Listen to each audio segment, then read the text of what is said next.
કોઈ સાધન હોય તો શિવ મહાપુરાણ છે, જે ભગવાન મહાદેવના મુખ દ્વારા પ્રગટ થયેલ છે. હળાહળ કલયુગના ત્રાસમાંથી મુક્તિ મેળવવા માટે શ્રેષ્ઠ સાધના એ શિવ મહાપુરાણ છે, જે ભગવાન શિવે પોતાના મુખ દ્વારા કહ્યું છે.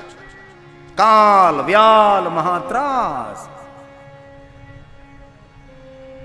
શિવે નોક્તમ પુરા મુને શિવ પૂર્ણમ પરમમ. જે પ્રથમ કાલની અંદર જગતના પ્રારંભમાં ભગવાન મહાદેવે પોતાના મુખ દ્વારા જે શિવ મહાપણ કથા કહી છે, એ કથા હું તમને સંભળાવું છું, જે સાક્ષાત ભગવાન શિવનું વાંગમય સ્વરૂપ છે. એ મહાત્માઓ સાંભળો આપ. જે કોઈ શિવ મહાપણનું શ્રવણ કરે છે, જે કોઈ શિવ મહાપણ કથા સાંભળે છે, તે માનવનો હું તમને મહિમા કહું. ભુવનના સર્વ તીર્થોની કોઈ પરિક્રમા કરે, સર્વ તીર્થોની યાત્રા કરે, જે ફલ પ્રાપ્ત થાય તે ફલ આ શિવ મહાપણનું શ્રવણ કરવા માત્રથી પ્રાપ્ત થશે. તેટલું જ નહીં મહાત્માઓ, ભુવનના દરેક દેવ, ભુવનની હરેક દેવી, સર્વ દેવી દેવતાઓની એક સાથે પૂજા કરવામાં આવે અને જે ફલ મળે તે ફલ આ શિવ મહાપણ કથાનું શ્રવણ કરવા માત્રથી પ્રાપ્ત થશે. તેટલું જ નહીં, મેરુ પર્વત સમાન કોઈ સોનાનું દાન કરે, અગણિત કોઈ ગાયોનું દાન કરે અને જે ફલ પ્રાપ્ત થાય તે ફલ આ શિવ મહાપણ કથા શ્રવણ કરવા માત્રથી પ્રાપ્ત થશે. તેટલું નહીં, પણ એ મહાત્માઓ કોઈ મહાન મહાન યજ્ઞો કરે, એક નહીં કોટી કોટી યજ્ઞો કરવાનું જે પુણ્ય પ્રાપ્ત થાય, ફલ પ્રાપ્ત થાય, એ ફલ આ શિવ મહાપણ કથાનું શ્રવણ કરવા માત્રથી પ્રાપ્ત થશે. કેવા મહાન યજ્ઞો! કોઈ નિમ્ન નહીં, કોઈ સામાન્ય યજ્ઞ નહીં, જે શ્રેષ્ઠ યજ્ઞો છે. આવા મહાન મહાન કોઈ યજ્ઞો કરે અને જે પુણ્ય ફલ પ્રાપ્ત થાય એ ભગવાનની કથા સાંભળવા માત્રથી થશે. આવું ભગવાન શિવ પુરાણના પ્રારંભમાં બોલ્યા છે.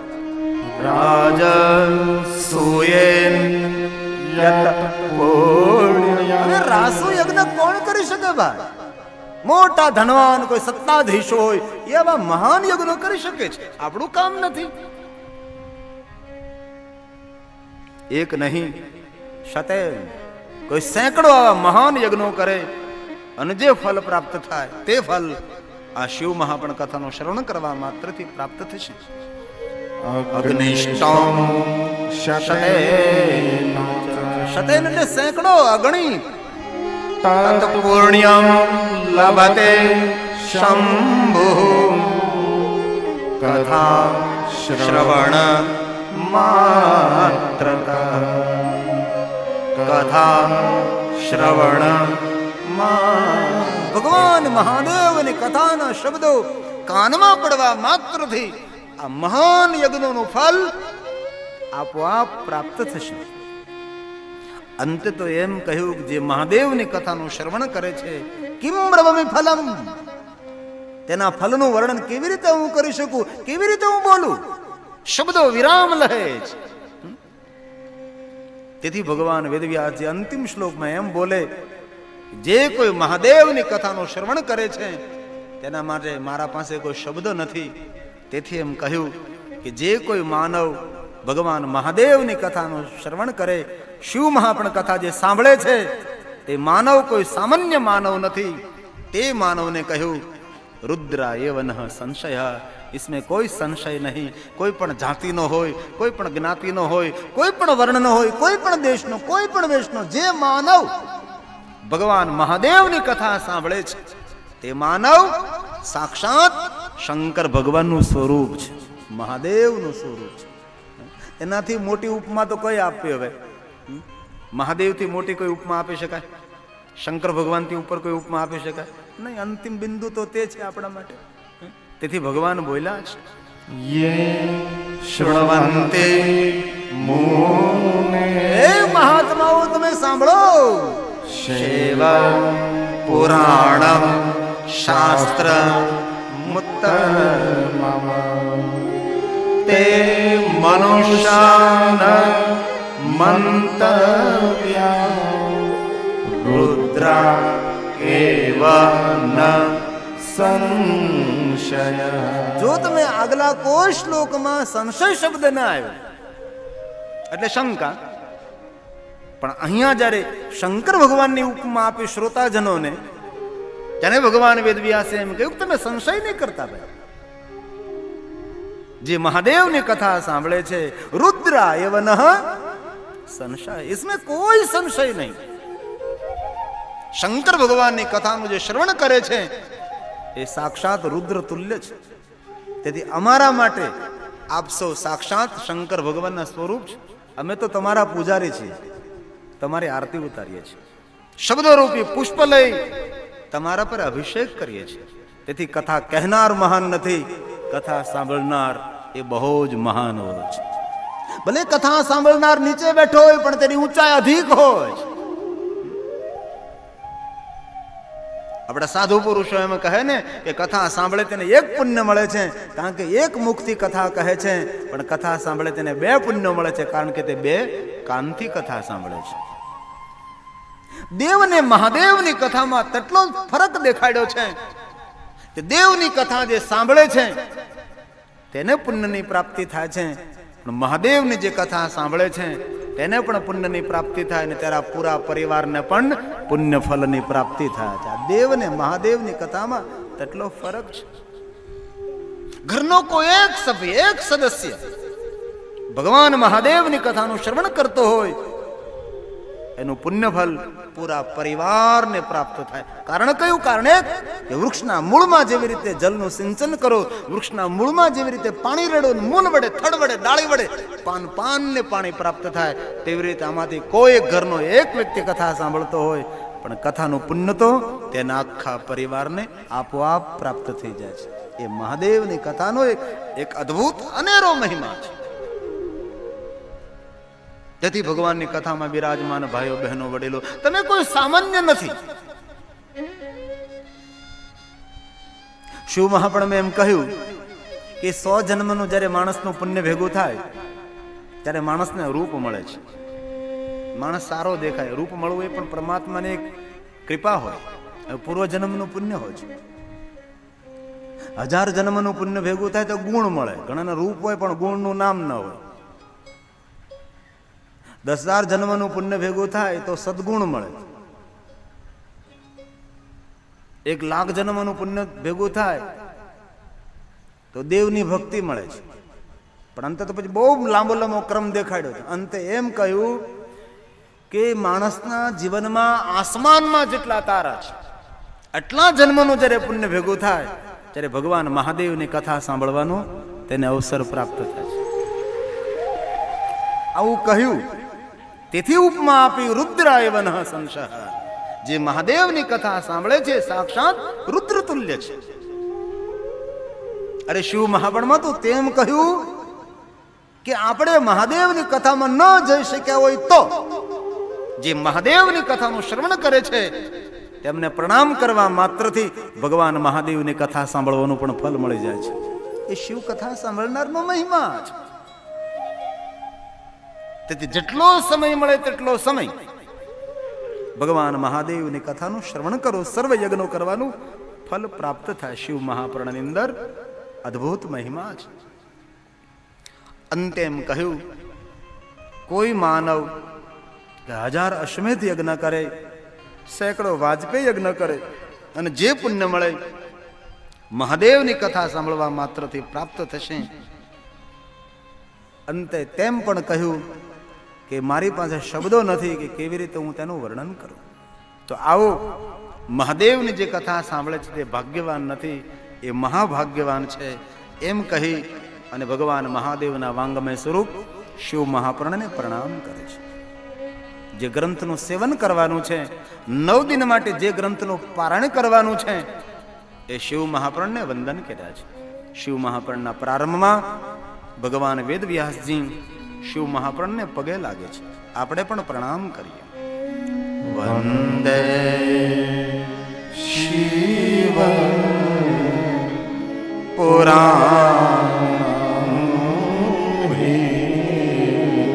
અમે સૌ ભેગા મળી ભગવાન મહાદેવના વાંગમય સ્વરૂપ શિવ મહાપર્ણને પ્રણામ વંદના કરીએ છીએ.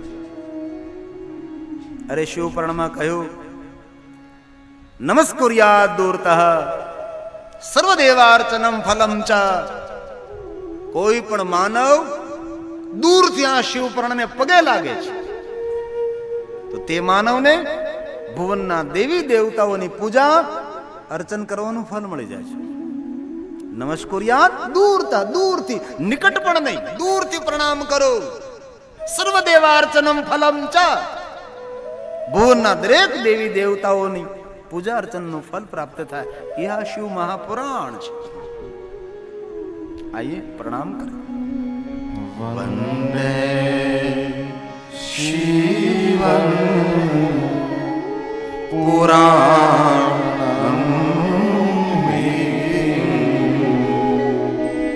સર્વદા પ્રસન્ન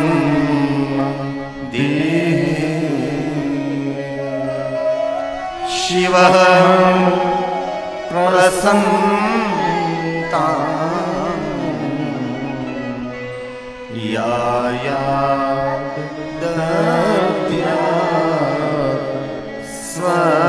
સ્વપદયો રતિં યા સ્વપદયો રતિં. હે મહાદેવજી, આપના ચરણોમાં પ્રણામ કરી આપના વાંગમે સુર શિવ મહાપ્રણને મારી પ્રસન્ન બુદ્ધિથી હું પ્રણામ કરું છું. પ્રસન્નતા એ બધા સદગુણોની માતા છે. પવિત્રતા એ માણસને પ્રસન્નતા આપે છે. કોની મુખાકૃતિ પ્રસન્ન હોય? જે નિષ્કપટ વ્યક્તિ હોય છે. કોની મુખાકૃતિ પ્રસન્ન હોય? જેનું ચિત્તમન મલ રહિત હોય છે, એનું મુખ પ્રસન્ન હોય છે. અને બહુ ઓછા માણસોના મુખ જોવા મળે પ્રસન્ન મુખ મુદ્રા હોય છે.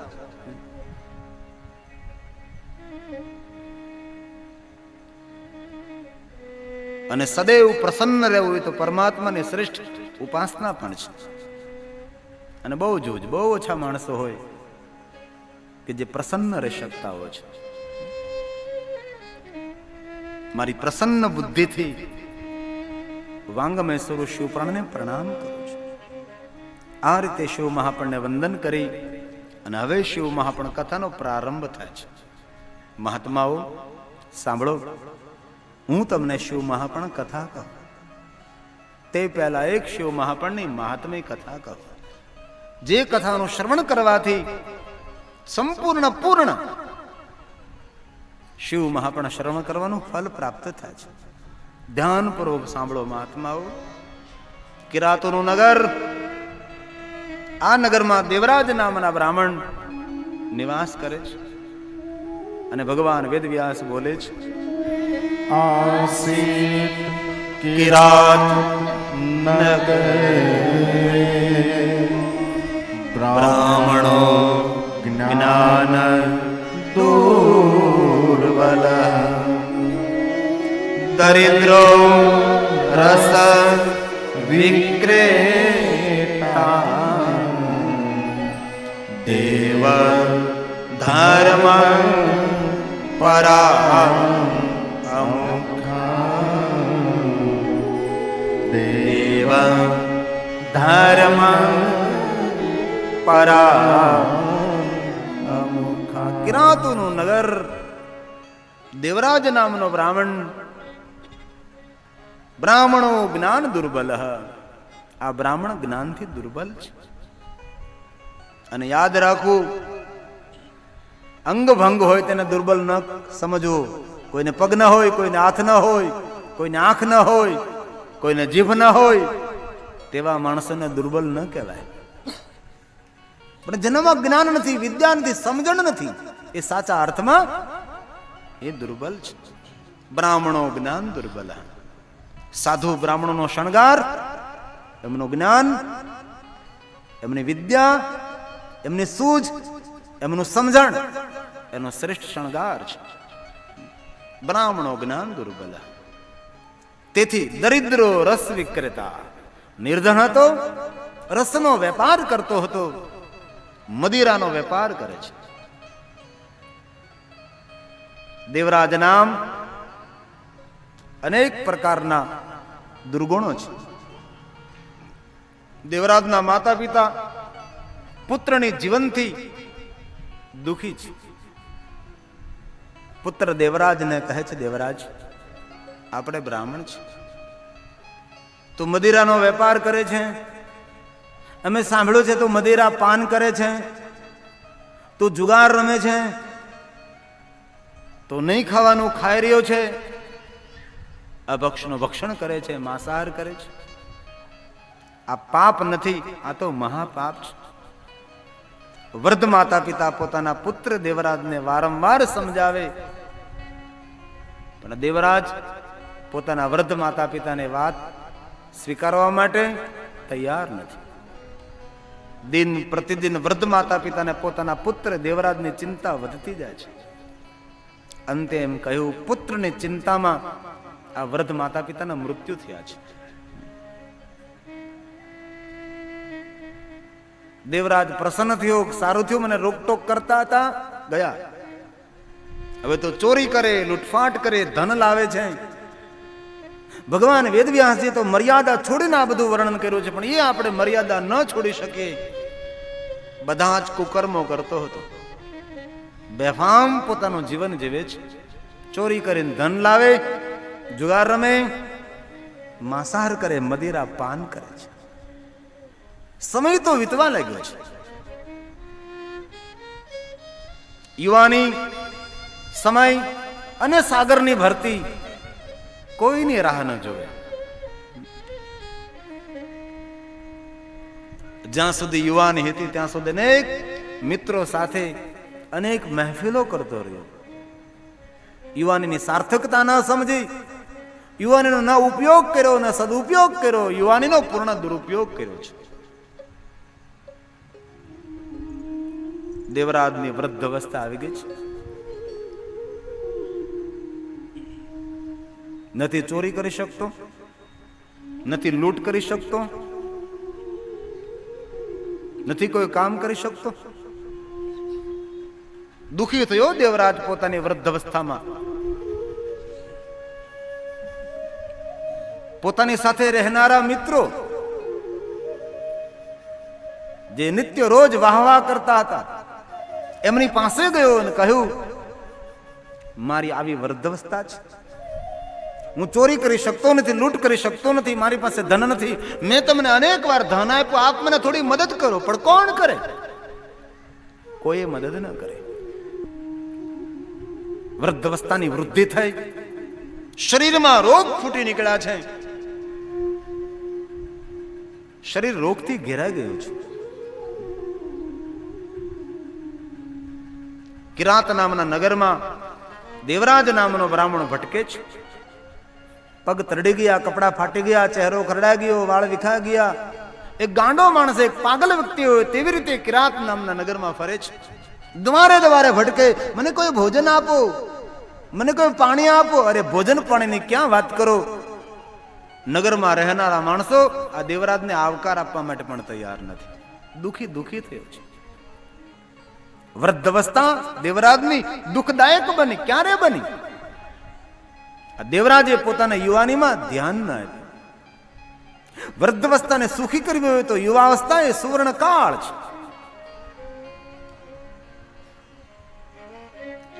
આજે આ દેવરાજ પાસે નથી પ્રતિષ્ઠા, નથી પૈસા, અને વૃદ્ધ અવસ્થાને સુખી કરવી હોય તો ભલે બંને વસ્તુ ન હોય, બેમાંથી એક વસ્તુ તો હોવી જોઈએ. કાં પૈસા હોવો જોઈએ, કાં પ્રતિષ્ઠા હોવી જોઈએ.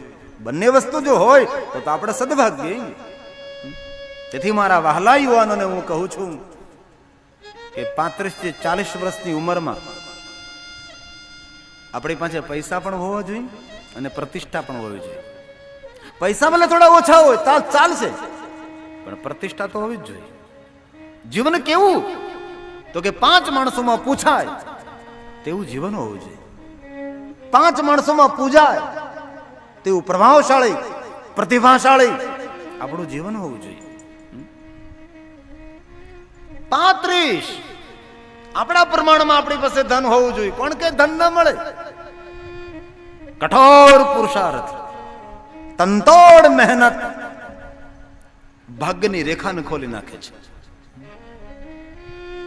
આજનો પુરુષાર્થ આવતીકાલનો આપણો ભાગ્ય હોય છે. પણ આળસુ માણસોને એક પણ અપેક્ષા પૂરી થતી નથી. આળસ શેતાનનું ઘર, આળસ ભૂતનું કારખાનું છે. આળસ એ મૃત્યુ છે. આળસને છોડીને તનતોડ મહેનત, અતિ કઠોર પુરુષાર્થ. ધન એ અથાગ પુરુષાર્થનું ફળ હોય છે. અથાગ, જેને થાકનો અનુભવ જ નથી કર્યો, દિવસ અને રાત જેને મહેનત કરી છે, તેને ધનની પ્રાપ્તિ થાય છે.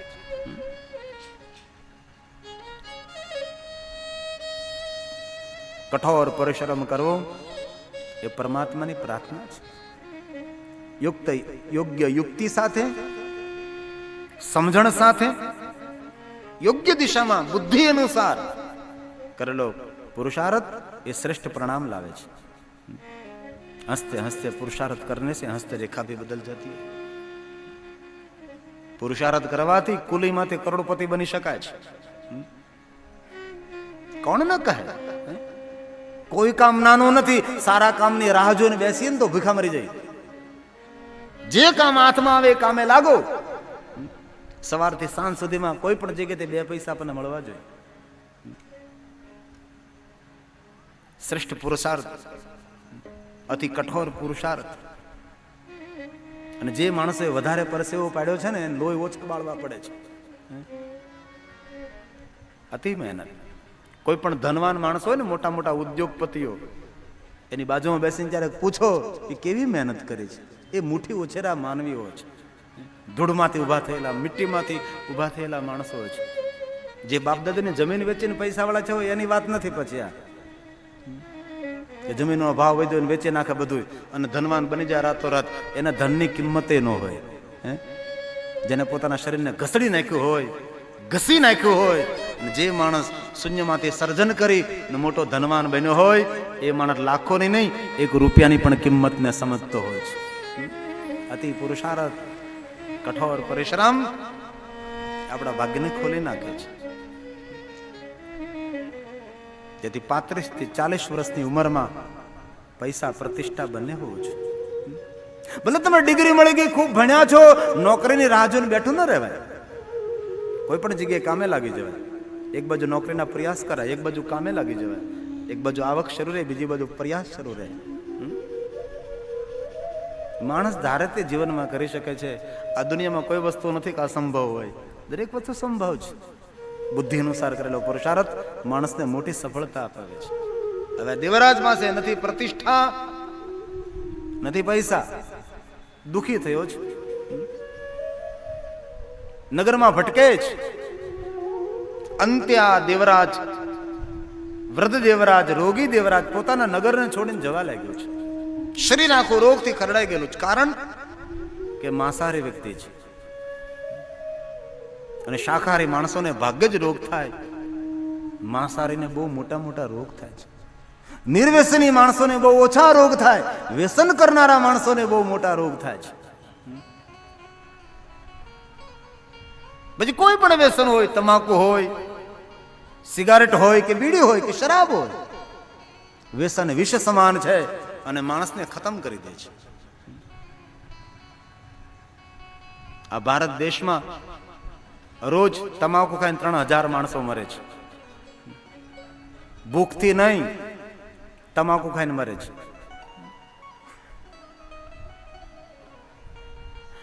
માણસના જીવનની મોટામાં મોટી મૂર્ખતા હોય તો કેફી દ્રવ્યોનું સેવન કરવું એ મોટી મૂર્ખતા છે. એ તમાકુ ખાતો હોય, માવો ખાતો હોય, ગુડકા ખાતો હોય, સિગારેટ પીતો હોય ને પોતાની જાતને બુદ્ધિમાન સમજતો હોય તો સમજવું એનાથી મોટો કોઈ મૂર્ખ નથી. તેથી આશા ધરાવું છું કે અમારા ભાઈઓની સભામાં લગભગ કોઈ વ્યસની નહીં હોય. બેનો આપણને જાહેર કરી દે, તકલીફ આ મોટી એ છે. હમણાં તો મને કહે બાપુ તમે છોકરાઓને અને ભાઈઓને જ તમે આ ગુડકાનું કહો છો, તમને ખબર છે આ ભાઈઓ જેમ ગુડકા ખાઈને બહેનોય ખાવા લાગી છે. ભલે કથાના માધ્યમ દ્વારા બીજું કાંઈ ન કરી શકીએ, પણ પ્રથમ દિવસે એક સાધુ તરીકે કહું છું કે ભલે 1 માળા 2 માળા થાય તો તમે બહુ જ ભાગ્યવાન, પણ કથાના માધ્યમ દ્વારા બીડી સિગારેટ કે તમાકુ ગુડકા છૂટે ને તો પણ એ કથાનું ફળ મળી ગયું એ આપણે સમજીએ છીએ. નિર્વસીની જીવન શ્રેષ્ઠ જીવન, સર્વોપરી જીવન છે. તેથી આ સભામાં જેને એક પણ વ્યસન નથી એવા નિર્વ્યસની ભાઈઓને મારા લાખો પ્રણામ છે. જેના જીવનમાં એક પણ વ્યસન નથી, પ્રણમ્ય જીવન તેનું શ્રેષ્ઠ જીવન છે. આ શરીરને તંદુરસ્ત રાખવું એ આપણો પહેલો ધર્મ છે. કેટલું સુંદર ભગવાને આપણને શરીર આપ્યું છે ને જે તે ખાય ગંદોનું ગોબરું કરી દે તો ભગવાન કેટલો નારાજ થાય આપણાથી. ભયંકર રોગો વ્યસનથી માંસાહારથી થાય છે.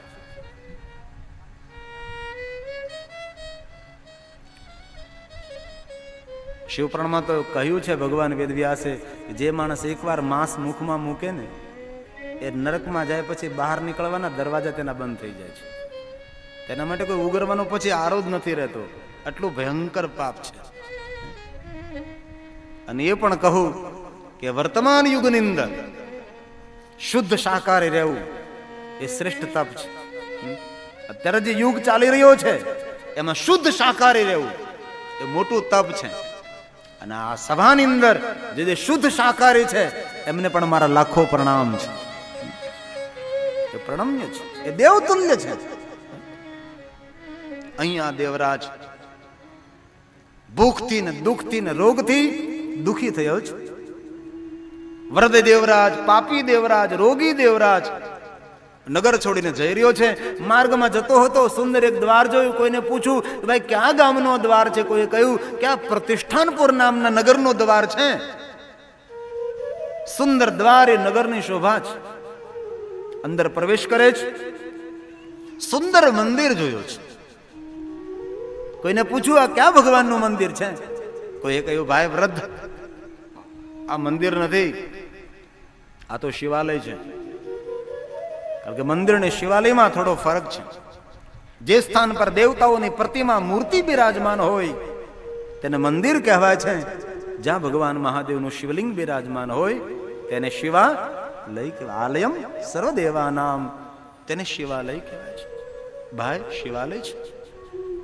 વૃદ્ધ દેવરાજ, પાપી દેવરાજ, રોગી દેવરાજ શિવાલયની નિકટ ગયો છે. એક પવિત્ર બ્રાહ્મણ દેવતા કાંઈ બોલે છે અને ઘણા બધા ભાઈઓ બહેનો સાંભળે છે. કોઈને પૂછ્યું કે અહીંયા શું થઈ રહ્યું છે? ભાઈ વૃદ્ધ, આ ભગવાન શિવજીનું શિવાલય છે, આ બ્રાહ્મણ દેવતા છે, આ ભગવાન મહાદેવના પરમ ભક્તો છે. ભગવાન મહાદેવની કથાનું શ્રવણ કરે છે, ભગવાન શિવની કથા સાંભળે છે. ઓ કથા દેવરાજ ન થયું, ન દેવાલય ગયો, ન શિવાલય ગયો, ન કથામાં ગયો. લાવ જાઓ, મને કઈ ખાવા પીવાનું મળી જાય છે એવી આશા અપેક્ષાથી વૃદ્ધ દેવરાજ, પાપી દેવરાજ, રોગી દેવરાજ જ્યાં ભગવાનની કથાનું ગાન થતું હતું ત્યાં ગયો અને ત્યાં જઈને બેસી ગયો છે. કથામાં ચિત્ત નથી, કથામાં મન નથી, કથામાં ધ્યાન નથી, કથા સાથે કોઈ તેને સંબંધ પણ નથી. આ પાપી, આ વૃદ્ધ દેવરાજ કથા સ્થાને બેઠો છે. ભગવાન મહાદેવની કથા કહેવાય છે. અજાણતા કથાના શબ્દો કાનમાં પડે છે. પણ બન્યું એવું, વૃદ્ધ તો હતો, થાકી ગયેલો, રોગી, પીડિત, ભૂખો પ્યાસો. આ વૃદ્ધ દેવરાજ કથા સ્થાને બેઠો છે. શ્વાસની ગતિ રૂંધાવા લાગી છે. દેવરાજનું કથા સ્થળે મૃત્યુ થયું છે. અને જીવનનો પરમ સત્ય એ છે કે કઈ ભૂમિમાં આપણું મૃત્યુ થવાનું, ક્યાં સ્થાને આપણું મૃત્યુ થવાનું એને દુનિયામાં કોઈને ખબર નથી હોતી. ઘરમાં થવાનું, હોસ્પિટલમાં થવાનું, રોડ ઉપર થવાનું, ક્યાં સ્થાને કે કોઈ તીર્થમાં થવાનું. આપણી મૃત્યુની ભૂમિ કઈ નક્કી કરવામાં આવી છે? જીવનનું પરમ સત્ય, પરમ રહસ્ય છે. દેવરાજની શ્વાસની ગતિ અટકી ગઈ, દેવરાજનું મૃત્યુ થયું છે. સ્થૂળ દેહની વ્યવસ્થા આપણે સંભાળવી પડે છે, પણ સૂક્ષ્મ દેહની વ્યવસ્થા જેવા આપણા કર્મો તેવી આપણી ગતિ હોય છે. હવે દેવરાજે તો કોઈ જીવનમાં સારું કર્મ કર્યું ન હતું, કોઈ સારું કામ કર્યું ન હતું, એમના દૂતો આવ્યા છે. દેવરાજના જીવને પકડ્યો છે, પકડીને કહે છે, એલા અમે તને બ્રાહ્મણ બનાવ્યો, એક પણ સારું કામ ન કર્યું. ભલે સમજ, તને બ્રાહ્મણનું શરીર મળ્યું તે તો તે યાદ ન રાખ્યું, પણ કમસે કમ તને માનવનું શરીર મળ્યું તેટલું તો યાદ રાખવું જોઈએ કે નહીં? યમના દૂતો ઠપકો આપીને કહે છે, તને માનવ શરીર મળ્યું, એક પણ સત્કર્મ ન કર્યું, તેટલા તો તે પાપ કર્મો કર્યા છે. તારી પાપની સજા આપવા માટે અમારે એક વ્યવસ્થા ઊભી કરવી પડશે. તને ઢસડતા ઢસડતા મારતા મારતા યમપુરીમાં લઈ તારે નરકના દુઃખો ભોગવવા પડશે. દેવરાજના જીવને લઈ જવાની તૈયારી કરે છે.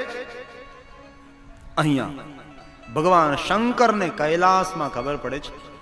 ભગવાન મહાદેવ કૈલાસમાં ઉભા થાય છે. શાંતાકારમ શિખર શયનમ નીલકંઠમ સુરેશ. લલકાર કરે, હે ગણો અહીંયા આવો, કહીએ મહાદેવ. જાઓ ગણો, માન સન્માન સાથે દેવરાજના જીવને કૈલાસમાં લઈ આવો.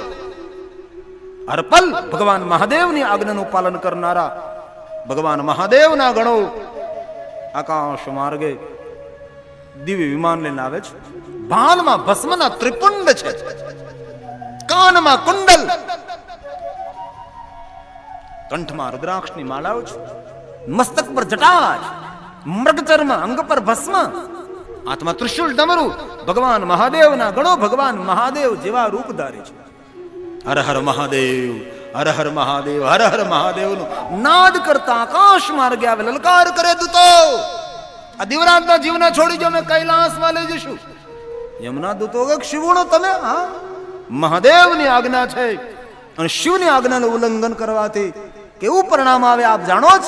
તમારું હિત અને કલ્યાણ જો તમે ઈચ્છતા હો તો આ જીવાત્માને અમને સોંપી દો. એમના દૂતો સમજી ગયા અને દેવરાજના જીવને શિવગણોને સોંપી દીધો. દિવ્ય વિમાનમાં બેસાડી આકાશ માર્ગે જોત જોતામાં કૈલાસ ભુવન, કૈલાસનું દ્વાર. ગણો કહે, શું જોવે દેવરાજ? જા, ભગવાન શંકર બિરાજે, પ્રણામ કર. દેવરાજ ભગવાન શંકરની પાસે ગયો છે. પ્રભુ, મને કૈલાસ ધામ, મહાદેવ મને આપનું દર્શન, એવું તમારું કયું પુણ્ય, એવું તમારું કયું સત્કર્મ છે?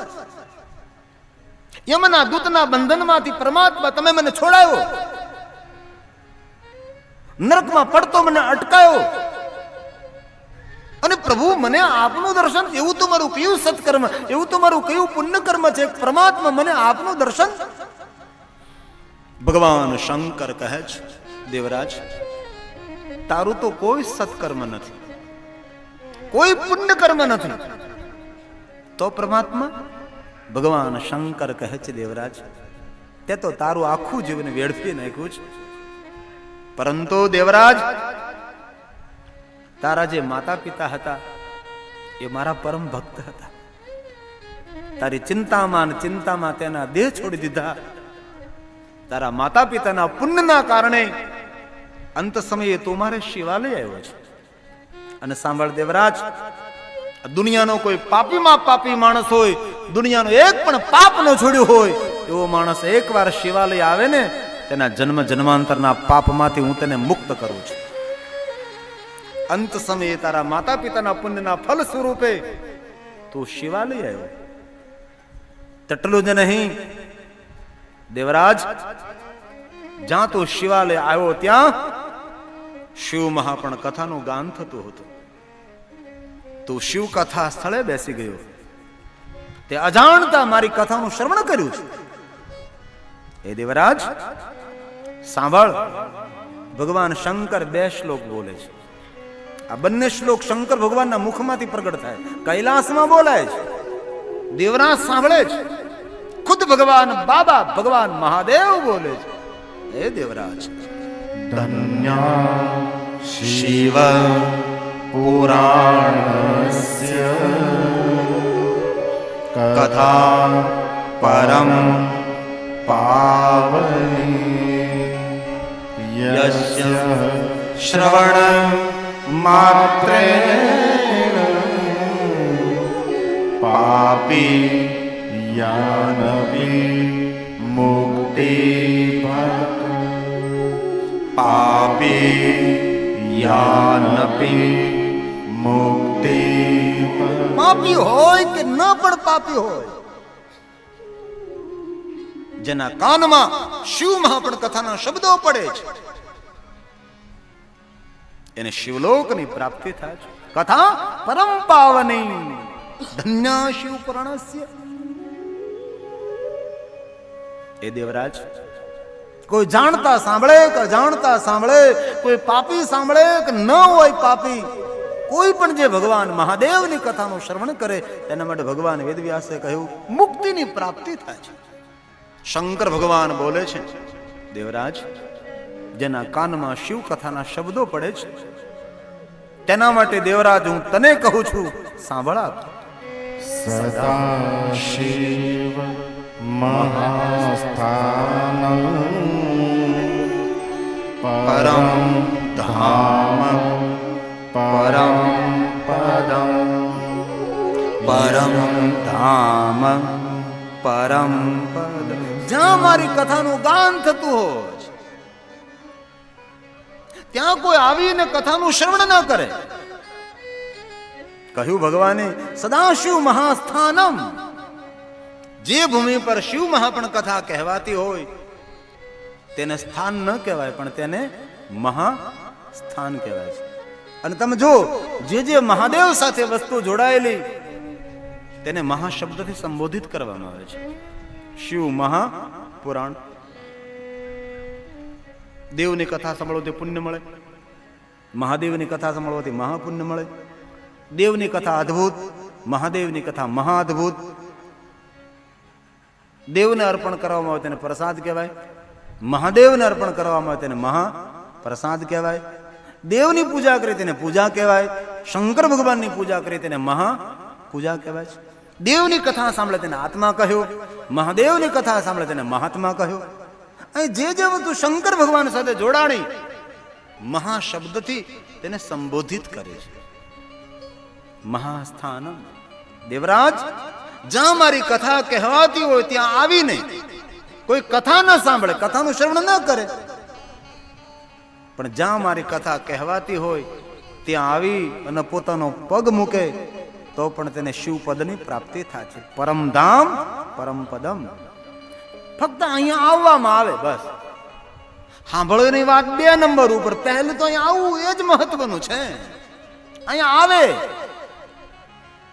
પછી સાંભળે ન સાંભળે. જો કે હવે તો બહુ ભગવાને અમારા સૌ પર કૃપા કરી છે. પહેલા તો આજથી મેં 15-20 વર્ષ પાછળ જઈ તો કથામાં એવા માણસો આવતા હતા સાંભળાય નહીં પછી સાંભળવા આવે. લ્યો, હવે તો પ્રભુની બહુ કૃપા છે. યુવાન ભાઈઓ, યુવાન બહેનો ભગવાનની કથા સાંભળે છે. અને આ કથા મંડપમાં જેટલા યુવાન ભાઈઓ બહેનો બેઠા છે તેને પણ મારા વિશેષ પ્રણામ છે કે એમના માટે ભગવાનની કથા એક અમૃત છે. એમના માટે ભગવાનની કથા એક આશીર્વાદ કરતા પણ શ્રેષ્ઠ ઉત્તમ સાધના છે. અહીંયા આવીને પગ મૂકે તેને પણ પરમાત્માના ધામની પ્રાપ્તિ થાય. પરમ ધામ પરમ પદમ. પરમાત્માનું ધામ મળે, તેમાં કોઈ વિશેષ પદ મળે જે કોઈ અહીંયા આવે છે. અને શબ્દો ભગવાન શંકરના છે, મહાદેવના શબ્દો છે. ભગવાન મહાદેવ કહે છે, દેવરાજ તારા માતા પિતાના પુણ્યના ફલ સ્વરૂપે અંત સમયે તો શિવાલય આવી ગયો. જ્યાં મારી કથા કહેવાતી હતી ત્યાં તું આવી ગયો. તારો મહિમા કોણ ગાય શકે? વરદાન માગ, તું જે માગે એ તને હું આપું. દેવરાજ કહે છે, પ્રભુ મારા માતા પિતાના પુણ્યના ફલ સ્વરૂપે હું કથામાં શિવાલય પરમાત્મા આવ્યો. બસ હવે તો કઈ માગવું નથી પરમાત્મા, પણ એક ઈચ્છા છે, જન્મ અને મૃત્યુના ફેરામાંથી મને મુક્ત કરો પરમાત્મા. ભગવાન શંકર ઉદાર બની અને કહે છે, હે દેવરાજ જા, હું તને જન્મ અને મૃત્યુના ફેરામાંથી મુક્ત કરું છું. અને સુત પુરાણી કહે છે, હે મહાત્માઓ, આવો પાપી દેવરાજ અજાણતા જો ભગવાનની કથામાં જતો હોય અને એને જો જન્મ અને મૃત્યુના ફેરામાંથી મુક્તિ મળે, એમને જો શિવલોકની પ્રાપ્તિ થતી હોય તો આપણે સૌ તો ભાવથી, ભક્તિથી, આદરપૂર્વક ભગવાનની કથાનું શ્રવણ કરીએ છીએ. કેવો પાપી દેવરાજ! માતૃ પિતૃ વધુ હંત ધૂર્તા વેશ્યા ગામી ચ મદ્યપા દેવરાજો દ્વિજ સ્તત્ર ગત્વા મુક્તો ભવક્ષણા. આવો માતા પિતાને દુઃખ આપનારો, માતૃ પિતૃ વધુ હંતા, પોતાની પત્નીની હત્યા કરનારો, આવો પાપી દેવરાજ જો અજાણતા ભગવાનની કથાનું શ્રવણ કરતો હોય અને તેમને જો શિવલોકની પ્રાપ્તિ થતી હોય તો આપણે તો ભક્તિથી ભગવાનની કથા સાંભળીએ છીએ. એ મહાત્માઓ જે કોઈ શિવ મહાપ્રાણની મહાત્મય કથા સાંભળે છે તેમનું તેના પરિવારનું સર્વ રીતે મંગલ થશે. આવી રીતે કથાનો મહિમા કહી મહાત્માઓ સૂતને કહે છે, હે સૂત પુરાણીજી, શિવ મહાપ્રાણની મહાત્મા કથાનું શ્રવણ કરી અમને સૌને આનંદ થયો, અમે સૌ કૃતાર્થ થયા છે. મહાત્માઓ સૂતને કહે, સૂત સૂત મહાભાગ. અહીંયા શબ્દ એવો મહાભાગ. દેવની કથા સાંભળે તે ભાગ્યવાન, પણ મહાદેવની કથા સાંભળે તે મહાભાગ્યવાન, મહાભાગ. સર્વજ્ઞોસી મહામતે તવ પ્રસાદાત કૃતાર્થો કૃતાર્થોહમ પુનઃ પુનઃ કૃતાર્થોહમ પુનઃ આપના મુખેથી દેવરાજના જીવન ચરિત્રની કથા સાંભળી અમે સૌ કૃતાર્થ થયા છે. પુનઃ પુનઃ આવી સુંદર અમને આપ કથા કહો. ધન્ય ભગવાન શંભુ, ધન્ય અમે, ધન્ય આપ. જે કથા સાંભળવાથી શિવલોકની પ્રાપ્તિ થાય છે.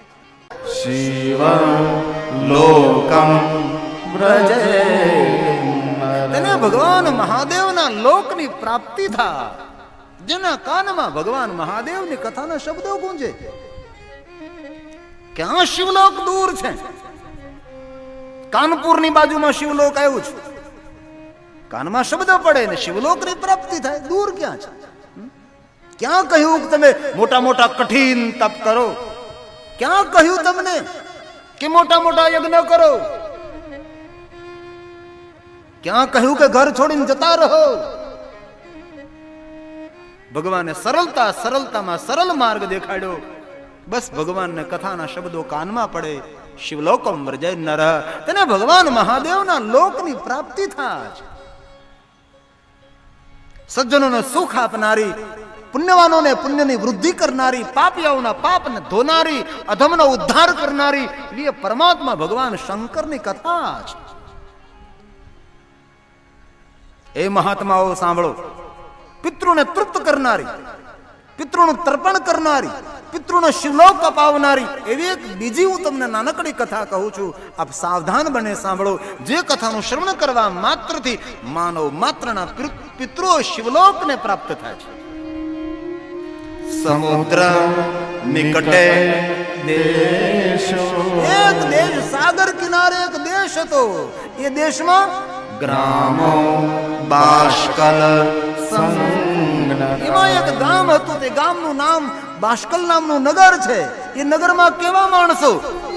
વસંતી યત્ર પાપીષ્ઠં વેદ ધર્મો જીતા. આ નગરમાં વેદ અને ધર્મોથી વિમુખ જીવન જીવનારા માણસો નિવાસ કરતા. વસંત યત્ર પાપિષ્ઠા ગ્રામો બાષ્કલ સમુદ્ર નિકટે દેશો. કોઈ દેશનું નામ નથી, પણ સાગર કિનારે કોઈ દેશ, એ દેશનું એક ગામડું. તેમાં કેવા માણસો તો કે પાપિષ્ઠ માણસો નિવાસ કરતા હતા. આ ધર્મના કાર્યો કોણ કરે? પાપિષ્ઠ નહીં, ધર્મિષ્ઠ લોકો કરે છે. આ સોરઠિયા પરિવાર દ્વારા આટલું ભવ્ય દિવ્ય શિવપુરાણ કથાનું આયોજન થયું. તેનું પરિણામ ધર્મિષ્ઠ માણસો છે. આ સમાજની આગવી ઓળખાણ છે. મને કહ્યું બાબુભાઈ કે અમારા સમાજની 5મી કથા છે. લાખો પ્રણામ છે તમને, આપના સમાજને પ્રણામ છે. આવા ભગવત કાર્યો દ્વારા સમાજ ધીમે ધીમે ધીમે પ્રગતિ અને સફળતા તરફ ભેગું થવું એ સંગઠન છે, પણ ભેગા થઈને કામે લાગવું એ સફળતા છે ને. ભેગા તો સૌ થાય, ભેગા થઈને છૂટા પડી જાય ચા પાણી પીને બીડિયા ફૂકીને, એનો કયો અર્થ? ભેગું થવું તે સંગઠન છે, પણ ભેગા થઈને પછી કોઈ કામે લાગી જવું એ મોટી સફળતા છે. તેથી સોરઠિયા પરિવારને ખૂબ ખૂબ બિરદાવું છું.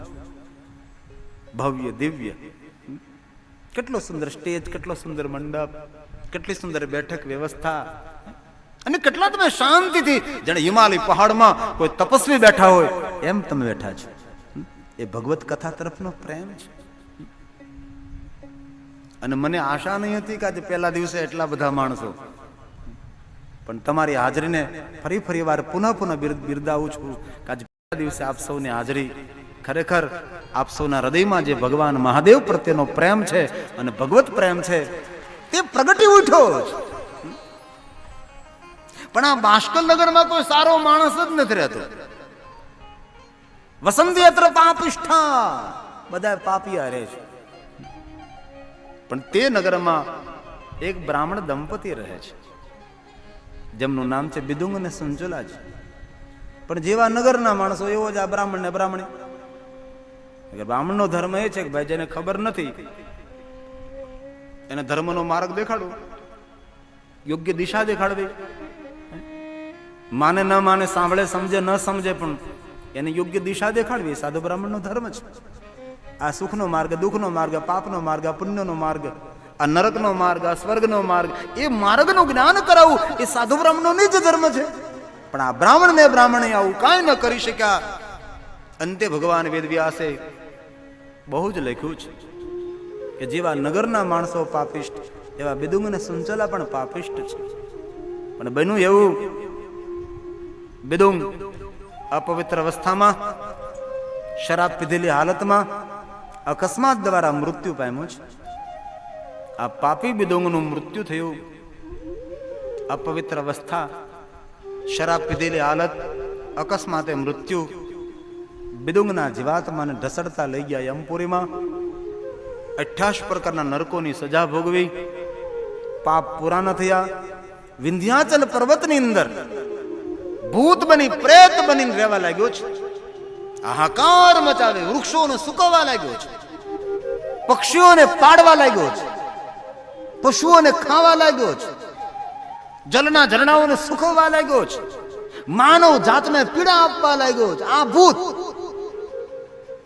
ભૂતની ઓળખાણ કઈ? બીજાને પીડા આપે, પક્ષીને ખાઈ જાય, પશુને ખાઈ જાય, સમાજને દુઃખ આપે, બીજાને પીડા આપે, કોઈના સુખ જોઈ નારાજ થઈ જાય. આ ભૂતના લક્ષણો છે. હાહાકાર મચાવે છે, રુદન કરે છે, બેકાર રુદન કરે છે, આંખમાંથી રુધિરના આંસુ ટપકે છે. આવું પ્રેત બની વિંધ્યાચલ પર્વતમાં બિદુંગ નામનો પ્રેત નિવાસ કરે છે. અહીંયા સંચલા વિધવા બની છે. કોઈ ધર્મનું પાલન નહીં કરતા પાપના માર્ગે પોતાના જીવનને પતનના તરફ લઈ જાય છે. ભગવાન વેદવ્યાસજીએ તો બધું જ વર્ણન કર્યું છે, પણ એ બોલવાની જરૂર, બોલીને શા માટે આપણો મુખ અને કાન ગંદા કરવા? ધર્મના વિરુદ્ધના જેટલા કામો કરી શકાતા હોય, બોલી શકાતા હોય, એટલા બધા જ કાર્યો આ બિદુંગે કર્યા છે અને સુંચુલાએ પણ કર્યા છે. સમય ગયો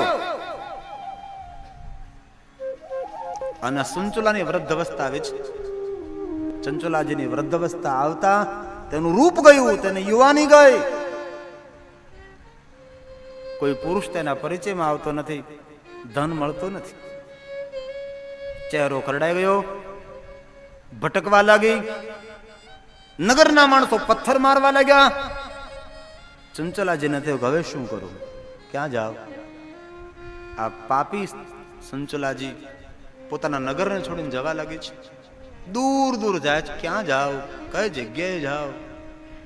આંખ ઉપર નેજો રાખીને દૂર નજર કરી દે, ધજા દેખાણી છે, સામે ધજા છે. લાવ ત્યાં જાવ, મને આશ્વાસન મળે, આશરો મળે. નિકટ ગઈ, એક મંદિર જોયું. કોઈને પૂછું કે એ ક્યાં ભગવાનનું મંદિર છે? કોઈએ કહ્યું બહેન આ મંદિર નથી, આ તો શિવાલય છે. નિકટ ગઈ, થોડા ભક્તો બેઠા છે, કઈ સાંભળે છે, બેસી ગઈ ત્યાં જઈ. કોઈને પૂછ્યું કે અહીંયા શું થાય છે, આ બધા શું ભેગા થયા છે? કોઈએ કહ્યું અરે બહેનજી આ શિવજીનું શિવાલય છે.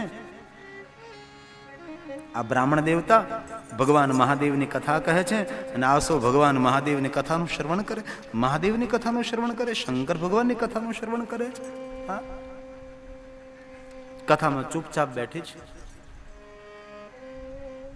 પણ જે સમયે કથા કહેવાતી હતી અને સુંચલાજી કથા મંડપમાં પ્રવેશ કરે છે અને કથા સ્થળે બેઠા છે, ત્યારે બ્રાહ્મણ દેવતા પાપ અને પુણ્યનો મહિમા ગાય છે કે માણસો સારા કાર્યો, સત્કાર્યો, પુણ્ય કર્મો કરે તો કેવા સુખ મળે, નબળા કર્મો, કુકર્મો કરે તો કેવા દુઃખ મળે.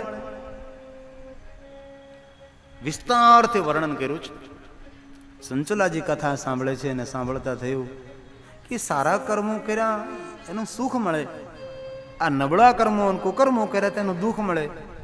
તો આજે કુકર્મોની વાત થાય છે એવું બધું મારા જીવનમાં મેં કર્યું છે. જે સારા કર્મોનું જે વર્ણન થાય એવું તો મેં કર્યું નથી. અંતે કથા સાંભળતા તેને નિર્ણય લીધો કે મેં મારા જીવનમાં એક પણ સારું કામ નથી કર્યું, બધા જ પાપ કર્મો કર્યા છે અને પાપ કર્મોનું પરિણામ એ દુઃખ છે. તો મારે દુઃખ ભોગવવા પડે છે. કથામાં તે શબ્દો પકડાણા, કથાએ વિરામ લીધો. કથા કહી પવિત્ર બ્રાહ્મણ દેવતા જઈ રહ્યા હતા, માર્ગમાં ઉભી રહે છે. હાથ જોડીને કહે છે હે બ્રાહ્મણ દેવતા, તમે કોણ છો તેની મને ખબર નથી, તમારું નામ મને ખબર નથી. હું તો મારા જીવનમાં પ્રથમવાર આ કથામાં આવે છે. બ્રાહ્મણ દેવતા કહે છે બહેનજી તમે બહુ જ ભાગ્યવાન છો, મારું નામ દેવયજ્ઞ બ્રાહ્મણ છે. સંચલાજી કહે છે દેવયજ્ઞ બ્રાહ્મણજી, તમે કથામાં એવું કહ્યું કે સારા કર્મો કરવાથી સુખ પ્રાપ્તિ થાય, કુકર્મો અને નબળા કર્મો કરવાથી દુઃખ મળે છે, તો સત્ય છે? અરે બહેન આ તો પ્રભુની કથા, ભગવાને જે શિવપુરાણમાં કહ્યું એ મેં તમને કહ્યું, પણ સત્ય છે. સારા કર્મોનું ફળ શ્રેષ્ઠ હોય છે, નબળા કર્મોનું ફળ દુઃખદાયક હોય છે. કહ્યું કે હે બ્રાહ્મણ દેવતા, તમે જે કુકર્મોનું વર્ણન કર્યું ને એમાંથી બધા કુકર્મો મેં કર્યા છે, કોઈ છોડ્યા નથી. અને તમે તમારી મર્યાદા છોડીને બોલી શક્યા નથી એવા પણ કુકર્મો મેં કર્યા છે. કારણ કે ઘણી વાતો એવી હોય કે એ સભાની વચ્ચે બોલી ન શકાય, એનું વર્ણન કરવું એ સંભવ નથી હોતું, એ બોલાય જ નહીં. એવા કર્મો મેં કર્યા છે, મારે આ દુઃખ ભોગવવા પડે. પ્રથમ તો કહ્યું દેવયજ્ઞ બ્રાહ્મણે બહેનજી હા એ તો ભોગવવું જ પડે, કોઈ ન છોડે. એ તો તેના માટે કોઈ માર્ગ ખરો, તેના માટે કોઈ રસ્તો ખરી? બ્રાહ્મણ દેવતાએ કહ્યું બહેનજી ધન્ય છો, તમે પ્રભુની કથામાં આવી ગયા છો, ભગવાનના દરબારમાં તમારી હાજરી થઈ છે. તમારા માટે પરમાત્માનું લોક દૂર નથી, પણ મારી થોડીક વાતો તમે સાંભળો. માર્ગમાં જતો જતો પવિત્ર બ્રાહ્મણ પતિત થયેલી ચંચલાને સુંદર ભગવાનનો માર્ગ દેખાડ. આ સાધુ આ બ્રાહ્મણ માર્ગમાં જતો હોય ને કોઈને ભગવાનનો માર્ગ દેખાડી દે એ સાધુ. બહેન તમે તો વૃદ્ધ છો, શું થશે તમારાથી? નહીં યજ્ઞો થઈ શકે, નહીં તપ થઈ શકે, નહીં ઉપવાસ થઈ શકે, એકદમ સરળ માર્ગ દેખાડું છું. બોલો બ્રાહ્મણ દેવતા મારા પર કૃપા કરો. દેવયજ્ઞ બ્રાહ્મણ માર્ગમાં જતા જતા સંચલાજીને કહે છે બહેનજી પહેલી વાત પ્રાતકાલે ઉઠો. આધ્યાત્મિક માર્ગની અંદર આગળ વધવું હોય તેને પહેલી વાત યાદ રાખવી, વહેલા ઉઠો. બહુ આળસ આવે. છોકરો હોતો એને 8, 8:30, 9 વાગે ઉઠાડો તોય ઉઠવાનું નામ ન લે. જોકે આ બેઠેલા યુવાનો વહેલા ઉઠતા હશે. વહેલું ઉઠવું એ માણસનું શ્રેષ્ઠ લક્ષણ છે. ભલે તમ તારે હું તમને નથી કહેતો 5 વાગે ઉઠો, પણ કમસે કમ 6 વાગે હાલો રાહત કરો. 7 વાગે તો ઉઠી જવું જોઈએ. 7 વાગ્યા પછી જેટલું આપણે સૂઈ કફ પિત્તના દર્દ વધે છે, માણસ જલ્દી ગરડો થાય ને મૃત્યુના ઘાટ ઉતરી જાય છે. તેથી મોડો સુધી સૂવું એ લંકાપતિ રાવણના ભાઈનું લક્ષણ છે. અને ઘણા હોય છે. અને સવારમાં હોવાની એવી મજા આવે, કોઈ જગાડવા આવે ને એ દુશ્મન જેવો લાગે કે ક્યાં સુવા દે ને ભાઈ થોડી વાર તું. ઘોરતા જ રે. વહેલા ઉઠવું એ શ્રેષ્ઠ લક્ષણ છે. બ્રાહ્મણ દેવતાએ કહ્યું આ કથા તો પાત્ર છે આપણને સંદેશ આપવા માટે. બહેનજી પહેલું કામ કરો, વહેલા ઉઠો, સ્નાન કરો, ભાનમાં ભસ્મનું ત્રિપુંડ કરો, ભસ્મની બિંદી કરો. તમારું ચિત્ત ભગવાન મહાદેવમાં લાગી જશે. અને તમારે જો તમે અખતરો કરજો, તમે ભસ્મ ભાલ ઉપર કરો તો કોને યાદ આવે?